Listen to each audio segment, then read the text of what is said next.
1992년 10월 28일 우리나라에 아주 같은 일이 있었어요. 경기도 동두천시 보산동에서 이 아래 윤금이라는 여성의 시신이 발견되거든. 이게 현장 사진이 뭐 구글링하면 다 나옵니다. 근데 보여줄 수가 없을 정도로 엄청 잔인하게 죽었어요. 80년도에 한참 막 미국에서 연쇄살인범들 많을 때 그 당시 그 새끼들 범행 현장보다 훨씬 잔인했어. 고문에 가까운 폭행이 있었는데 직접적인 사인은 둔기에 의한 외상의 출혈입니다. 범인 새끼가 콜라병으로 머리를 때린 거야. 범인은 다들 잘 아는 대로 이 미군 새끼고. 지금도 남아있어요. 이 당시 동두천에 미군 기지가 있는 걸로 유명했거든요. 지금도 있고. 미군들이 그래서 주말만 되면 끼찔러 나와가지고 뭐 거의 이태원 느낌에 가까웠지. 이런 데서 사건이 일어났으니 미 육군 범죄수사국에 의정부 경찰서까지 합동수사를 했던 사건이야. 그래서 잡았어, 이 새끼를. 다들 뭐 잘 알겠지만 미 육군 제2보병사단 제20보병연대 5대대 본부중대 의무대 소속 케네스 마클이란 새끼입니다. 이 새끼가 재판 내내 혐의를 인정하지 않았어요. 자기랑 윤금이 사이를 질투한 제이슨 램버트라는 육군 상병이 범인이래. 하지만 알리바이 입증을 못해, 이 새끼가. 그래서 무기징역 나왔지. 근데 또 항소해가지고 감형됐어요. 징역 15년으로. 왜냐? 항소심 전에 윤금이 가족이 미국 정부로부터 민사보상금으로 7,100만 원을 받았기 때문이래. 합의했다는 거야. 이번에는 우리나라가 항소했지만 15년 확정되면서 이 새끼가 또 20살인가 그래요. 천안소년교도소에 들어갑니다. 수감돼서도 뭐 같은 미 육군병사랑 쌈질하고 교도관에게 쌍욕하고 때리고 지랄을 하도 해가지고 벌금 200이 또 따로 나왔고 이것도 안 내가지고 노역 100일이 형으로 추가됐고 존나 개판 치는 거야. 한국이 아주 그냥 만만하다는 거지, 씨발람이. 그러다 2006년에 석방되고 미국 갔어요. 이게 현장 사진 본 사람들은 다 알아. 도저히 15년으로 끝나면 안 되는 사건이었단 말이야. 살인범이라 미 육군에서 당연히 불명예 전역시켰지만 또 그래도 문제는 우리나라가 그 뒤로 이 새끼의 생활을 알 방법이 없었다는 거지. 우리는 피해자고 네 새끼가 범죄자면 범죄도 그냥 범죄야? 성폭행 살인인데? 이 새끼에 대해 아무것도 모른 채 그냥 풀어줄 수가 있냐는 거지. 알 방법이 진짜 없었다니까요. 이 새끼는요, 한국에서만 범죄자예요. 미국 가면은 전과가 없어. 사면이나 마찬가지잖아. 미군이었다는 이유로 미국이 또 정보 열람을 막기도 했었고. 그래서 이제 시간 많은 빌 게이츠 형들이 개인적으로도 정체를 좀 찾아보려고 했는데 도저히 안 나왔어요. 하지만 결국은 찾긴 찾습니다. 머그샷을 발견한 거야. 미국에서도 뭐 개판으로 살았나 봐. 그러다 2023년에 50살 처먹고 미국 웨스트버지니아에서 사망이 확인됐습니다. 성범죄 살인은 미국에서 없었지만 미국에선 당연히 뭐 이러면 좆대니까 못했나? 음주운전 폭행이 많았습니다. 이게 좀 빡세서 그렇지 미군 관련 사건이 우리나라에 진짜 많아요. 이 새끼들이 우리나라를 좀 지켜준다는 마인드 때문인 것 같아. 근데 따지고 보면 니들은 그냥 월급 처받고 일하는 직업군인이잖아. 북한의 체제가 싫은 거지 북한 사람이 싫은 건 아니듯이 똑같이 보는 거야. 우리나라는 미국이 지켜주는 거야. 미국에서 온 군인이 지켜주는 건 엄밀히 따지면 아니라고요. 이건 다른 거야. 근데 사람들이 무슨 후진국 동물원으로 파견온 원숭이 사육사인 줄 안다고 지들이. 안 빡쳐요? 이렇게 우리나라를 개젖으로 생각하니까 이런 윤금이 사건이 일어나는 거죠. 이게 지금은 시대가 좀 변하면서 나아지긴 했지만 미군 범죄는 아직도 우리나라의 상당 비율을 차지하고 있습니다.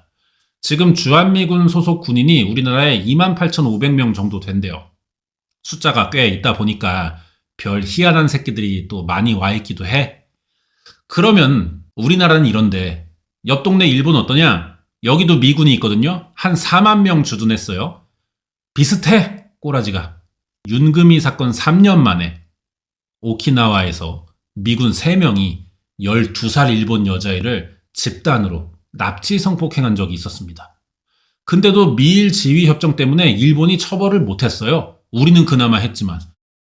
그래서 여기도 미군 기지 철폐하자 뭐 이런 운동이 일어났었고, 뭐 우리나라랑 다를 바가 없어. 일본도 미군 범죄로 꽤 속 썩는 나라 중 하나입니다. 여기에 또 다른 사건 하나 알아볼게요.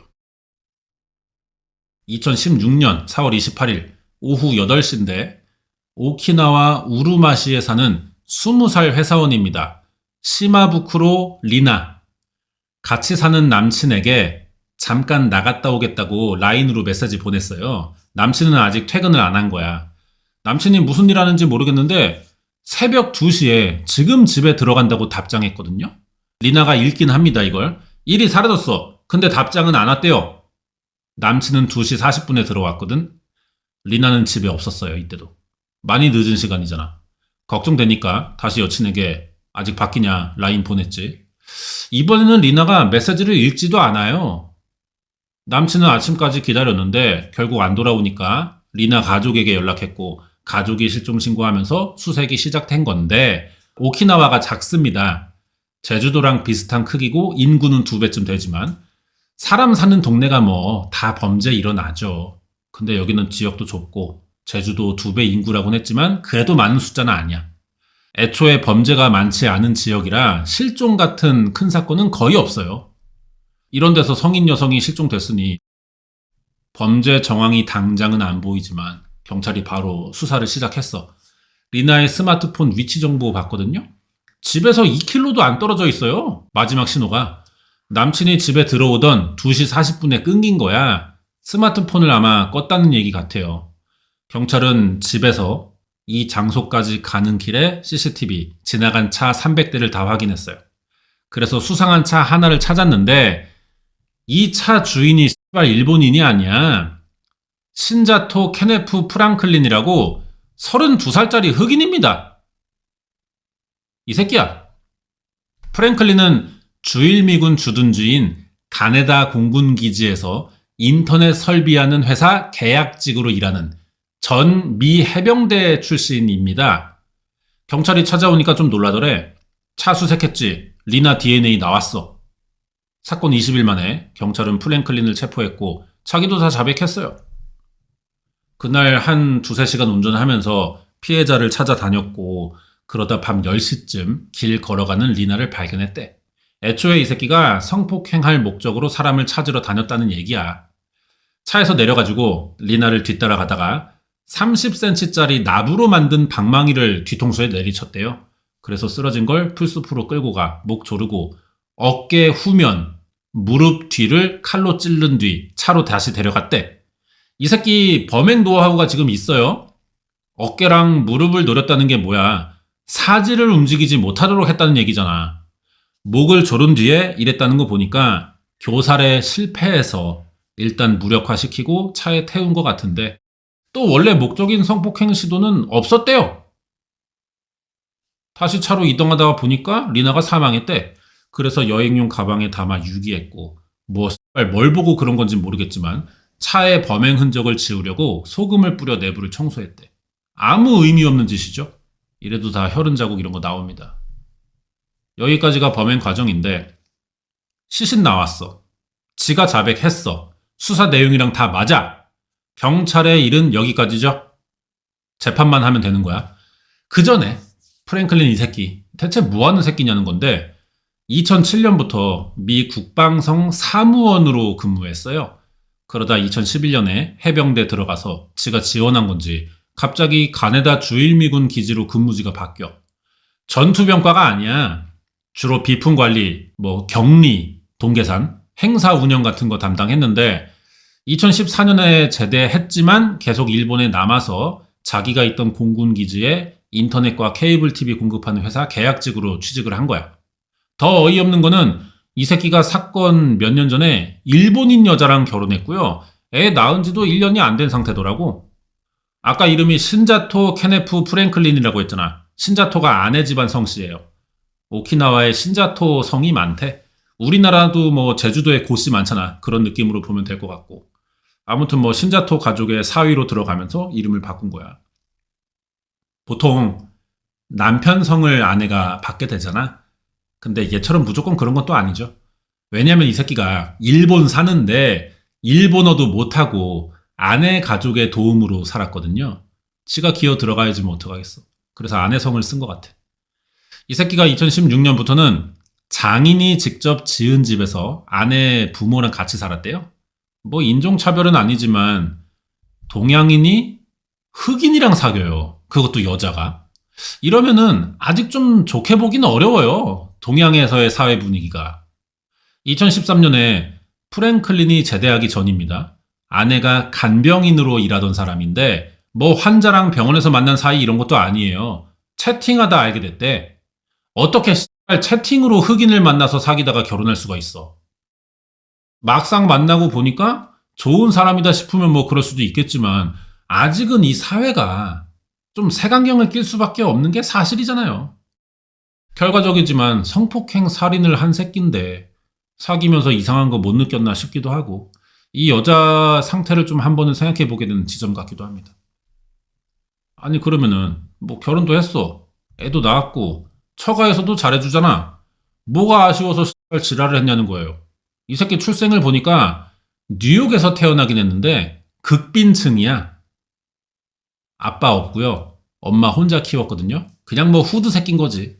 얘가 근데 성격이 좀 내성적입니다. 동네 애들이 좀 괴롭혔나 봐. 11살부터 학교 안 다닌다고 지랄하니까 엄마가 아예 양육을 포기해버려. 할머니 집에 보냈어요.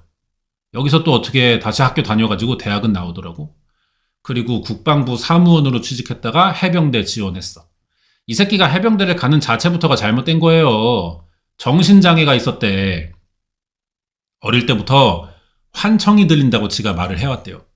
엄마가 버리면서 시작된 것 같은데 우울증 치료도 받아봤지만 나아지질 않아. 사실 우울증이라는 게 완치는 어렵다고 하잖아요. 평생 조절하면서 사는 개념이고 이 새끼는 근데 이게 심해서 죽으려고도 여러 번 시도를 했었대. 고등학생 때는 여자애 데리고 나가서 폭행하고 싶다는 욕구가 심하게 들기도 했고 말로는 폭행이라는데 솔직히 성폭행 얘기하는 거잖아. 이 강간범 새끼들의 특징이 다 이래요. 어떻게든 지 혐의 줄여보려고 습관처럼 자기 범행을 축소합니다. 그런 부분으로 한 말인 것 같아. 이 새끼 페이스북 보면은 일본 판타지 만화 내용 올린 게 많대요. 만화 때문에 이렇게 됐다기보다는 원래 이런 새끼인데 씹덕질 하면서 우연히 당장의 그 욕구를 좀 넘겨오는, 위기를 넘겨오는 뭐 그랬었던 것 뿐인 것 같고 범행을 봤을 때는 존나 난폭한 새끼 같지만 평소에는 그냥 애니 좋아하는 씹덕이었다는 거지. 자기도 자기가 어떤 새끼였는지 몰랐었을 것 같아요. 그래도 막 우울증에 환청 들리고 성폭행 충동이 드는 난해한 새끼였다는 게 팩트야. 어려서부터 얘가 결국은 언젠가 무슨 일을 했어도 할 새끼였다는 거죠. 2017년에 재판이 있었거든요. 실제로 그런 건진 모르겠지만 변호인단은 프랭클린이 리나를 기절시켜 여행용 가방에 넣고 호텔에 데려가 폭행할 예정이라 살인할 생각은 없었다고 주장했어요. 씨발 또 혐의 축소하는 거 봐봐. 성폭행이라고 안 하잖아. 폭행이라고만 하잖아. 거기에 증명도 안 되는 살인 의도가 없었대. 목 조르고 팔다리에 칼질한 새끼인데 살인 의도가 없었다니. 씨발 거. 이 말에 검사가 가만히 있을 수 있습니까? 공격에 사용된 30cm짜리 나부로 만든 방망이와 캐리어, 칼 이런 걸 사전에 준비한 점과 피해자에게 한 과도한 폭행이 살해로 충분히 보인다. 무기징역 구형했거든요. 그래서 판결은 어떻게 나오냐? 살인 인정되면서 무기징역 나왔습니다. 우리 프랭클린 게이는 바로 항소했는데 또 졌어요. 대법원이 그래도 남아있잖아. 근데 포기한 건진 모르겠지만 상고 기한이 지나면서 형 확정됐고 당연히 아내한테 이혼 당했어요. 처가의 가족은 그리고 사라집니다. 하도 기자들 찾아오고 동네 눈치 보이고 그러니까 몰래 이사 간 것 같아. 남은 건 피해자 가족인데 미일 협정대로 미국 정부에 보상금 청구했어요. 근데 미국은 프랭클린의 신분이 미군 소속으로 취급되지만 미군에 직접 고용된 건 아니라 보상제도가 적용되지 않는데 뭔 소린지는 모르겠지만 못 준다는 이야기는 맞아. 하지만 결국 일부 줬고요. 나머지 금액은 일본에서 위로금 명목으로 채워줬어. 이렇게 사건이 종료됐습니다. 이런 사건이 있더라고요. 오키나와는 얼마 전에도 미 해군이나 관계자의 성폭행 사건이 있었어요. 우리나라는 지금 미군 사건이 있는 건지 뭐 뉴스에는 일단 안 나온단 말이야. 그래서 여론이 줄어들긴 했는데 오키나와는 최근에도 큰 사건이 있었기 때문에 주일 미군 철수 원하는 주민들이 많고 규모도 계속 커지는 중이라고 합니다. 여기까지고 다음 주에 새로운 사건 준비해서 올게요.